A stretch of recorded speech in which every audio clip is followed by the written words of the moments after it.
Амансыздарбы? Бүгүн суудагы Формула 1 мелдеши тууралуу сөз кылабыз.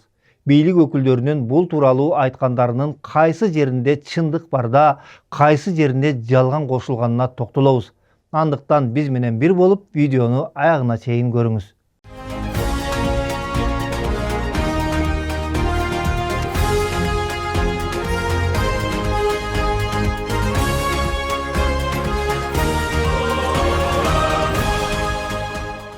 Буга чейинки гүлгө байланыштуу тынчсыздандырган кабарлардын фонунда Ысык көлдө суудагы Формула 1 чемпионатын өткөрүү демилгеси коомчулукту кадимкидей дүрбөлөңгө салды. Отель куруудагы жээктердин толтурулушу, кум топурактын төгүлүшү, суунун деңгээлинин төмөндөшү, балырлардын активдүү өсүшү жана башка ушул сыяктуу маселелердин алкагында кабарлардан кийин мелдештин өтүшү тууралуу кабар элде олуттуу кабыл алынды. Мындай терс маанай өткөрүлө турган мелдешке болгон көз карашка да таасирин тийгизбей койгон жок. Туризм жаатындагы мамлекеттик кызматкерлер өнөктүктүү жарыша мактап киришти. Ички иштер министрлиги жалган маалымат тараткандарды коркутуп баштады, а мамлекеттик маалымат каражаттары пропаганда менен алек болду. Ушунчалык башаламандык жаралып кетти окшойт, акырында карапайым калк кимге ишенерин билбей да калышты. Материалда биз бул теманын айланасындагы фактыларды, ой-пикирлерди, манипуляцияларды өз-өзүнчө талдап чыгабыз. Белгилей кетүүчү жагдай мыйзам бузуулар да, элди адаштыруулар да бар. Бирок жарышты токтотуу керек деген ойдон алыспыз. Анткени келишимге кол коюлган, ал аткарылышы керек.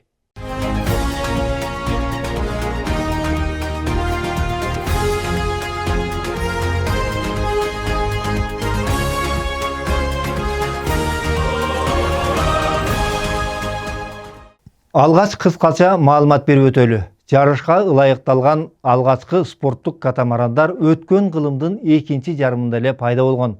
Ал эми F1 H2O боюнча биринчи дүйнөлүк чемпионат мындан 45 жыл мурун, тактап айтканда 1981 жылы эл аралык суу мотордук ассоциациясы түзүлгөндөн кийин өткөрүлгөн. Дал ушул ассоциация быйыл дүйнөлүк жарыштын бир этабын биздин өлкөдө өткөрүү боюнча Кыргызстан менен келишим түзгөн. Бул меморандумга 2026 жылдын 14 мартында Бишкекте президент Садыр Жапаровдун катышуусунда Кыргызстандын экономика жана коммерция министри Бакыт Сыдыков менен эл аралык суу мотордук ассоциациясынын жетекчиси Рафаэлло Чуилли кол коюшат. Кол коюу аземинин алдында мамлекет башчысы менен кенен кесири маектешүү болуп, ага атайын видео роликтер көрсөтүлгөн. Президент Садыр Жапаров бул жарыштын өлкө үчүн маанилүүлүгүн өзгөчө белгилеген болчу. Готовность Союза провести мировое первенство в Кыргызстане является значимым событием, особенно учитывая, что в последние годы страна активно развивает международное сотрудничество в сфере спорта, туризма и проведения крупных международных мероприятий. Бул меморандумга кол коюу аземи медиа мейкиндигинде анчалык деле байкалган жок. Тактап айтканда, маалымат коомчулуктун көңүлүн көп бурган эмес. Бир айдан ашык убакыт өткөндөн кийин Бишкекте жарышты өткөрүү боюнча негизги келишимге кол коюлат. Бул тууралуу да өлкөнүн башкы телеканалы кыскача учкай гана маалымат берүү менен чектелген. Формула 1 на воде, UAE F1 H2O Гран-при of Кыргызстан. Впервые в истории Центральноазиатского региона официальное подписание соглашения о проведении этапа Гран-при мирового чемпионата по гонкам на скоростных болидах, объединяющего сильнейшие команды пилотов со всего мира. Мындан бир айга жакын убакыт өткөндөн кийин, тактап айтканда 15 майда бул маалымат элге шамалдай тарайт. Коомчулуктагы кызуу талкууну Инстаграмда 50 миңдей катталуучусу бар блогер Самат Кушбек жараткан. Ал өзүнүн эколог жана Ысык көл биосфералык аймагы боюнча адис экенин тастыктаган дипломун көрсөтүп, чиновниктердин шаштысын кетире баштады окшойт. Блогер суудагы Формула 1 мелдешинин толкуну менен келе турган көптөгөн зыяндуу кесепеттерди бир-бирден ачык айтып чыкты. Токтот! Ысык көлдө F1 жарышы өтсө, Кыргызстан ЮНЕСКОнун кара тизмесине түшөт. Ысык көл биосфералык аймагы жөнүндө мыйзамдын 9-беренеси бузулуп жатат. Бул F1 кайыктары деген моторлуу көлдүн үстүндө деген уча турган кайыктар. 3 күндүн ичинде 75 тоннага чукул көмүр кычкыл газын ыргытат. 10 000 машинадан чыккан көмүркычкыл газы. Мына тете малектор бар го, чабактар. Булардын үнүнөн мээси чачырап кетти. Менин өзүмдүн кесибим эколог. Дал ушул дипломдун темасы ысык көл Ойдуңдун түндүк жээгиндеги био ар түрдүүлүгү. Жакшы деген баа алгам. Биздин ысык көл ЮНЕСКОнун коргоосунда турат. Ал эми ушул жарыш өтө турган болсо, ЮНЕСКОнун Севилья стратегиясын бузат. Ошондуктан мен Францияда туруп, мен официалдуу ЮНЕСКОга кат жаздым. Мен Самат, кыргызмын. Кыргызстандын өнүгүшүнө эч убакта каршы эмесмин. Туризм жагында мен колдоп коштойм. Бирок гир технология аркылуу туризм өнүгүүсүн каршымын. Жарышты өткөрүп аткан дүйнөлүк уюмдун эланага зыян келтирбеген жарыш уюштурат экен. Мен ошондой жарыш уюштурдум. Ошондуктан чогуу күрөшөлүк. Таанымал блогердин дельтасындагы аталган релс видеосу тез эле 1,5 миллиондон ашык көрүүчү топтоп, ага карата 2,5 миңден ашык комментарий жазылган. Самат Кушбектин айткандарын маалымат каражаттары жапырт бөлүшүп, коомчулукта нааразычылыктын чоң толкуну пайда болду. Биринин артынан бири чыккан материалдарда Кыргызстандын экологдору суудагы жарышка каршы деген мааниде темалар менен жарыялана баштаган. Албетте, мындай кадам бир аз аша чабуу болчу. Себеби ал учурда бир гана экологун каткан. Кийинчерээк Гүлбара Оморова аттуу дагы бир адис Азаттык радиосуна берген маегинде бул пикирге кошулуп, ал дагы каршылыгын билдирип чыккан. Такие соревнования не должны проводиться. Это небезопасно. Есть действительно огромные экологические риски для озера, для биоразнообразия, в целом для экосистемы. Важно не только то, что чем больше туристов, тем лучше, сколько реально может выдержать экосистема. Вот сколько озеро выдерживает без ущерба. Это все можно рассчитать. Эти доходы от туризма не покроют же экологический ущерб восстановления, если он будет расти быстрее. Булардан башка бир дагы таанымал эколог бул теманы козгогон жок. Бирок социалдык тармактардагы талкууга коомчулуктун чоң бөлүгү тартылып кеткендиктен, уюштуруучуларга шашылыш түрдө активдүү пиар компания түзүүгө туура келди. Алар жарыш толугу менен коопсуз, ал эми мелдешке түшүүчү болиттер техниканын акыркы жетишкендиги, уюштуруучулар болсо экологиялык акция өткөрүп, таштандыларды тазалап, бак дарактарды отургузушат деп башташты. Баса, Кыргызстанда бак дарактарды кантип отургузуп жатышканы тууралуу өзүнчө материалыбыз бар. Шилтемесин калтырып коебуз. Ал Тургай бул оюндардын амбассадору, жөнөкөй тил менен айтканда расмий өкүлү болуп атактуу мушкер Дмитрий Бивол дайындалып, ал да бул иш-чараны жактап чыкты. В 2026 году на озере Иссык-Куль, одном из красивейших озер планеты, пройдет гонка, которую увидят миллионы. И я бы хотел, чтобы Кыргызстан увидели таким, каким знаю его я. Өлкөнүн башкы телеканалы бул болиттердин кыймылдаткычтары экологияга таптакыр зыянсыз деп жар салып айтып жатышты.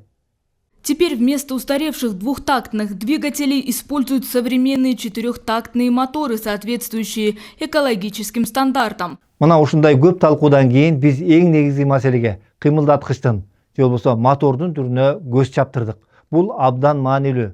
Маселен, мамлекеттик жалпыга маалымдоо каналы моторлордун баары өзгөчө 4 тактылуу, орусча айтканда 4тактный болот деп жатышат.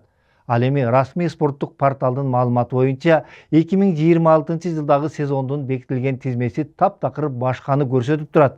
Мелдешке 8 команда катышат. Ар биринде 2ден 3төн пилот бар жана ар биринин өз болиди бар. Алардын ичинен болгону 2 гана сууга 4 тактылуу кыймылдаткыч менен чыгышат. А калгандарынын баары 2 тактылуу моторлор. 2026 жылкы сезон үчүн Mercury Racing үлгүсүндөгү 2 кыймылдаткычка уруксат берилген. Биринчиси баарына жакшы белгилүү көлөмү 2,5 литр болгон күйүүчү майды электрондук түрдө бүркүүчү 2 тактылуу мотор. Ал мүнөтүнө 10.500 айлануу жыштыгында 400ге жакын аттын күчүн берет. Анын аналогиясы колдонууга расмий уруксаты 2026 жылдын 31 декабрына чейин жарактуу. Экинчи вариант Mercury Racing 360 APX көлөмү 4 4,6 litrди түзгөн, кубаттуулугу 360 ашык аттын күчүнө барабар атмосфералык V8 4 тактылуу кыймылдаткычы. Маалыматты юридикалык тил менен айтканда мыйзамга шайкеш келбейт деп атаса болот.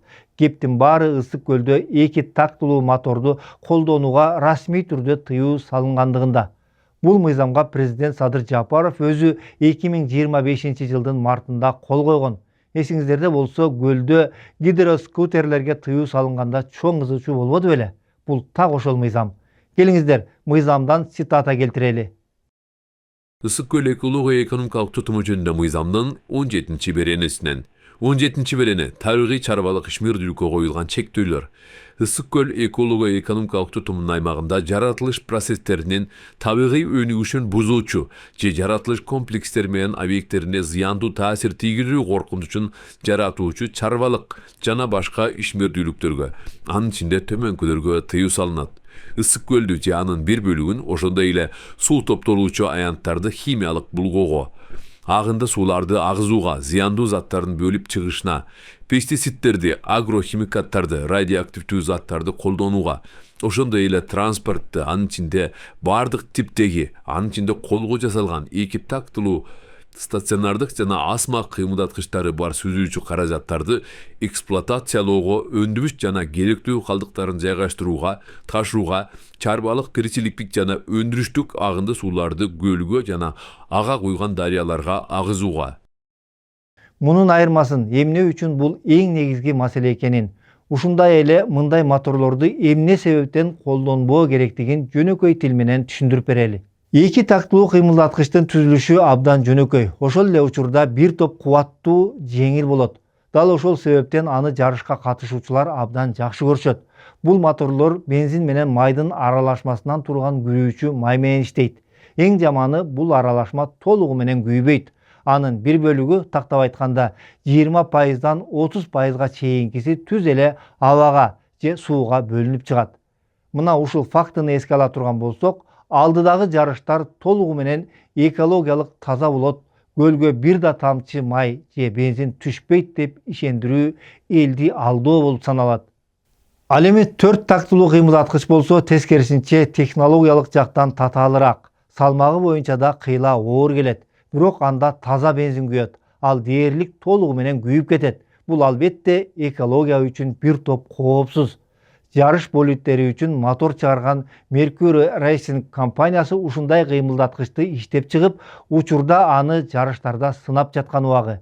Эл аралык суу мотордук спорт федерациясы да экологиялык принциптерди карманаарын, таза кыймылдаткычтарга толугу менен өтүүгө умтулаарын айтып келет. Бирок алар бул кадамга эмки жылдан баштап гана өтүүнү пландашууда. Ал тургай бул мөөнөттү дагы 1 жылга 2027 жылдын аягына чейин узартышы мүмкүн. Азыр алдыда бизди эмне күтүп турат деген суроо жаралат. Алдыда күйбөй калган мотор майынын көлүбүзгө бөлүнүп чыгышы күтүүдө десек болчудай. Эми бул нерсе ысык көл үчүн эмне себептен абдан зыян экенин дагы бир манипуляциянын мисалында түшүндүрүп берели. Туризм боюнча мамлекеттик агенттиктин жетекчиси Эдуард Кубатов жарышты коргоо максатында жүйө катары ушул кезге чейин мындай мелдештерди өткөрүп келген өнүккөн өлкөлөрдү мисалга келтирди.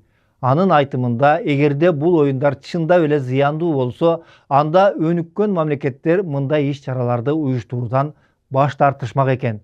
Карабайсыңар, ошол эле Джиддада, ошол эле Сардинияда, ошол эле Европада, Түндүк Америкада өтүп атат да. Шанхайда өтөт бизден кийин, андан кийин Гонконг, Сингапур. Эси деген экологияга зыян болсо, бул шаардар деген бул Формула 1ди кабыл албайт эле да. Эми картага көз чаптыралы. Маселен, Жидда шаары Кызыл деңиздин жээгинде жайгашкан, Сауд Арабиясынын порттук шаары. Бул Азия менен Африканы бөлүп турган ачык суу мейкиндиги. Бул жерде деңиз агымы сууну абдан тез-тез жаңылап турат. Сардиния аралы бул жер ортолук деңизи. Аталган аймакта да деңиз агымдарынын эсебинен суу тынымсыз жаңыланып турат. Шанхай бул жерде да суудагы Формула 1 жарыштары өтүүчү ири Хуанпу дарыясы бар. Суусу мол агын дарыя. Ал чыгыш Кытай деңизине куят. Башкача айтканда, суунун химиялык булганышы бул жерде да тез эле жуулуп жок болуп кетет. Гонконг. Бул жерде да абал дал ушундай. Түштүк Кытай деңизинин жээги. Деңиз агымдары менен суу тынымсыз алмашып турат. Эдуард Кубатов жарыш өтүүчү аянтча катары үлгү кылган Сингапур бул дагы түштүк Кытай деңизи. Кысык жана деңиз агымдары. Европа өлкөлөрүнө келе турган болсок, жарыштар чынында эле Франциянын Макон шаарындагы Сона дарыясында 2 жолу 2022 жана 2023 жылдары өткөрүлгөн. Бирок ал жерде бул демилге эко активисттердин абдан катуу каршылыгына туш болгон. Бизден курчап турган чөйрөнү сактоо үчүн күч аракет жумшоону, сууну жана электр энергиясын үнөмдөөнү, унаалар менен учактарды азыраак колдонууну талап кылып жатышат. Бул чынында эле зарыл. Бирок ошол эле учурда Макон шаары бизге төлөгөн салыктардын эсебинен суу мотордук спорт боюнча дүйнөлүк чемпионаттын итабын кабыл алып, аны каржылап жатат. Бул иш жүзүндө бир уч артыкчылыкка ээ адамдарга Сона дарыясын массалык түрдө булгоо үчүн алып лицензия берип койгонго барабар. Баса, Макон шаарынын мэри Жан-Патрик Куртуа азыркы Эдуард Кубатовдай болуп экологияга тийгизген терс кесепеттерди четке каккан эмес.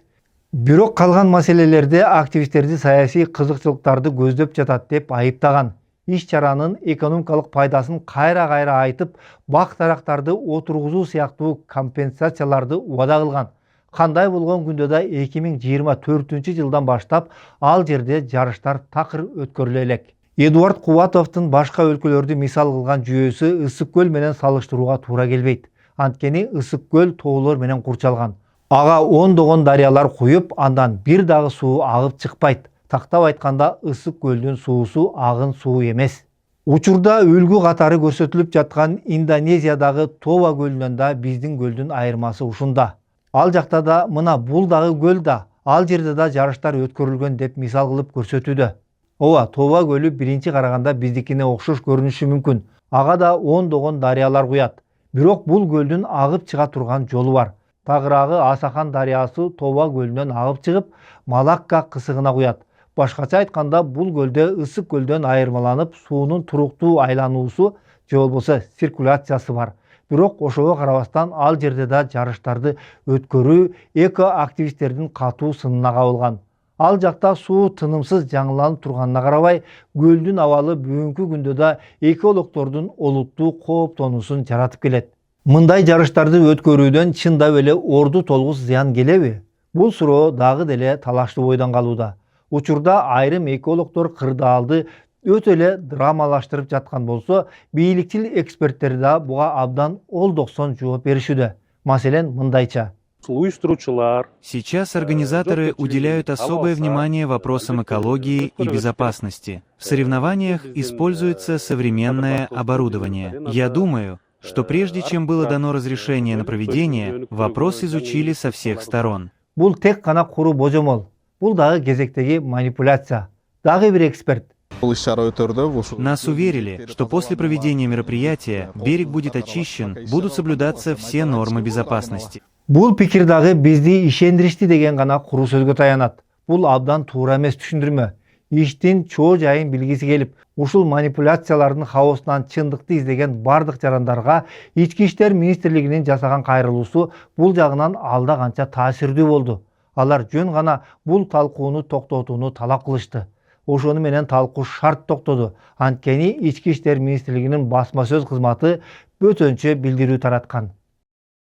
Акыркы убакта социалдык тармактарда ар кандай чагымчыл билдирүүлөр тарап жатат. Кимдир бирөө аларды билбестиктен жарыяласа, дагы бирөөлөр муну атайлап жасап жаткан болушу мүмкүн. Ушуга байланыштуу биринчилерди да, экинчилерди да эскертип коюуну туура көрөбүз. Бул чемпионат 40 жылдан ашык убакыттан бери дүйнөнүн ондогон өлкөлөрүндө, анын ичинде биздикине окшогон туюк көлдөрдө да өткөрүлүп келет. Ошол эле учурда бир дагы жолу экология зыян келтирилген факты катталган эмес. Социалдык тармактардын колдонуучулары бул маалыматты өздөрү деле интернеттен изилдеп көрсө болмок. Демек, мындай билдирүүлөрдүн төпкү максаты экологияны коргоо эмес, өздөрүнө пиар жасоо деген жыйынтыкка келүүгө болот. Өлкө жетекчилиги экология маселелерине башка жарандардан кем эмес тынчсызданат. Бул жерден дагы бир жолу баса белгилеп кетчү нерсе, биздикине окшогон туюк суу агып чыкпаган көлдөрдө Формула 1 чемпионаттары эч качан өткөрүлгөн эмес. Бирок Ички иштер министрлиги менен талашуу өзүнгө гана зыян алып келери анык. Ал эми өлкө жетекчилигинин экология маселелерине башка жарандардан кем эмес тынчсызданары тууралуу айта турган болсок, буга реалдуу фактылар бар. Чындыгында эле акыркы жылдары өзгөчө кырдаалдар министрлигинин куткаруучу водолаздары көлдүн түбүнөн эски торлорду, дөңгөлөктөрдү, даст баскан катамарандарды, кандайдыр бир алып темир конструкцияларды алып чыгуу боюнча абдан көп иштерди жүргүзүп жатышат. Эс алуучулар менен браконьерлер көлдү, тегерегиндеги тоо капчыгайларын кантип булгап жатышканына баарыбыз эле күбө болуп жатабыз. Экологии вредит не такие мероприятия, которые действительно направлены на развитие туризма в Кыргызстане. Экологии вредит не эндуро, не квадроциклы. Экологии вредим мы, люди. И давайте действительно смотреть правде в глаза. Давайте просто посмотрите, сколько здесь мусора, в каком прекраснейшем месте мы живем и насколько мы не ценим эту красоту. Ошол эле учурда дагы бир негиздүү жүйө бар. Көлдө дагы деле совет доорунан калган эскирген дизелдик катерлер сүзүп жүрөт. Алар деле көлдүн тазалыгына салым кошпой турганы белгилүү. Ушул кезге чейин Жаратылыш ресурстары министрлиги жана анын алдындагы мамлекеттик экологиялык инспекция тазалоочу курмаларды эскирген же андай тазалоочу курмалары такыр жок пансионаттарды, эс алуу зоналарын биротоло жаба албай келет. Көл жээгиндеги айылдарда дагы деле канализация системасы жок. Натыйжада адам баласынан бөлүнгөн калдыктардын баары кыртыш суулар аркылуу жарым-жартылай көлгө барып куюлууда. Белгилей кетүүчү маселе бар. Биз баятан бери айтып жаткан окуяда жарыш баштала электеле жеңүүчүлөр менен утулгандар белгилүү болуп калды. Жеңүүчүлөр булар уюштуруучулар, чиновниктер, кандай болгон күндө да бүткүл дүйнөгө көрсөтүлө турган абройлуу эл аралык иш-чарага ээ болушту. Аларга кыязы билеттерди сатуудан, конокторду жайгаштыруудан жакшы эле пайда түшөт. Утулгандар болсо жөнөкөй суроолорго так жооп алууну каалаган катардагы жарандар болду. Далилдүү жүйөлөрдүн ордуна аларга пропаганданы сунушташты. Ачык талкуунун ордуна ички иштер министрлигинин эскертүүлөрүн беришти. Чынында сөз жөн эле катардагы суу аймагы жөнүндө жүргөн жок да. Ордун толтурууга, калыбына келтирүүгө же кайрадан курууга мүмкүн болбогон жалгыз кайталангыс ысык көл жөнүндө кеп болуп жаткандыгында. Ошондуктан суроо ысык көлгө Формула 1 керекпи же жокпу дегенде эмес, негизги собол өзүнүн туура иш жасап атканына бекем ишенген бийлик эмне үчүн өз жарандарына далилдүү ачык так жоопторду айта алган жок дегенде турат. Сиздер менен мен Сайпидин Султаналиев болдум. Ой пикириңиздер болсо комментарийге калтырыңыздар.